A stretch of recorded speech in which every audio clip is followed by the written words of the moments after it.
मानिसहरू बसोबासो गर्दै आइरहेको घना आबादी इलाकामा सलिड वेस्ट म्यानेजमेन्ट परियोजना गर्न नपाउने भन्दै पूर्व चिक्लीगुडी इलाकामा महिलाहरूले कुच्चो बोकेर एउटा र्याली निकाले। आज इलाकाको धेरै संख्यामा महिलाहरूले कुच्चो बोकेर इलाकामा विरोध र्याली निकाल्यो। ब्लक प्रशासनले आबादी भएको इलाकामा सलिड वेस्ट म्यानेजमेन्ट परियोजनाको लागि जग्गा निश्चित गरेको छ। यसैबीच आबादी इलाकामा यस परियोजनाको जग्गा निर्धारित गरेकोले इलाकावासीमा क्षोभ देखा परेको छ। यसैले आज बिहान यस इलाकाका महिलाहरूले एकजुट भएर हातमा कुच्चो बोकेर एउटा विरोध र्याली निकाल्यो। सरकारी ठाउँ हुँदाहुँदै पनि प्रशासनिक अधिकारीहरूले सलिड वेस्ट म्यानेजमेन्ट परियोजनाको निर्माणको लागि आबादी इलाकामा जग्गा चिन्हित गरेको तिनीहरूको आरोप रहेको छ। आबादी भएको इलाकामा मैला कुचेला फ्याँक्नको लागि ठाउँ नदिने गाउँले महिलाहरूले दावी गरेका छन्। यदि उक्त जमिनमा स्कुल आइसिडिएस सेन्टर निर्माण गरिन्छ भने आफूहरूको कुनै आपत्ति नरहेको तिनीहरूको भनाइरहेको छ।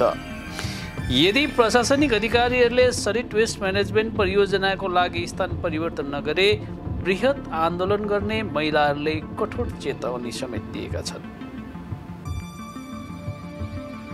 আমাদের এই যে গ্রামের এখানে যে সরকার একটা প্রকল্প নিয়ে এসেছে, সেটা হচ্ছে নোংরা আবর্জনা ফেলানোর জন্য একটা যে প্রকল্প এখানে করা হয়েছে, সেটা আমরা এটা এখানে হতে দিচ্ছি না। সরকার চাইলে এখানে কোনো স্কুল বা অঙ্গনওয়াড়ি সেন্টার অন্য কোনো ভালো প্রকল্প আমাদের গ্রামের লোকের জন্য করুক, তাতে আমাদের কোনো আপত্তি নেই। আর এর জন্য আমরা আমাদের পঞ্চায়েত প্রধান তারপর ভিডিওতে আমরা এটা নিয়ে অ্যাপ্লিকেশন করেছিলাম, কিন্তু এর কোনো প্রত্যুত্তর আমরা পাইনি। তাই আমরা সবাই গ্রামের লোক একজোট হয়ে এই আন্দোলন আমরা করছি।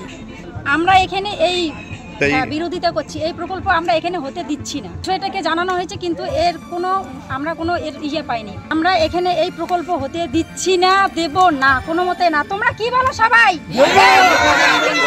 দেব না। আলপনা দাস, এটা পূর্ব চিকলিগুড়ি। মিছিল এখানে নোংরা আবর্জনা এখানে ফেলার জন্য, তার জন্য মিছিলটা আমরা করছি। এখানে যাতে লোকগুলো ভালোভাবে বসবাস করে, নোংরা আবর্জনা এখানে যাতে না ফেলে, হ্যাঁ, তার জন্য আমরা এই মিছিলটা করতেছি। আমার নাম আরতি রায়। আমাদের বাড়ির পাশে নোংরা আবর্জনা ফেলার ব্যবস্থা এসে করেছে, তা আমরা এখানে ফেলতে দিব। এটি তো গ্রামের মাঝখানেই বাড়ি, পাশাপাশি বাড়ি আছে, রাস্তা আছে।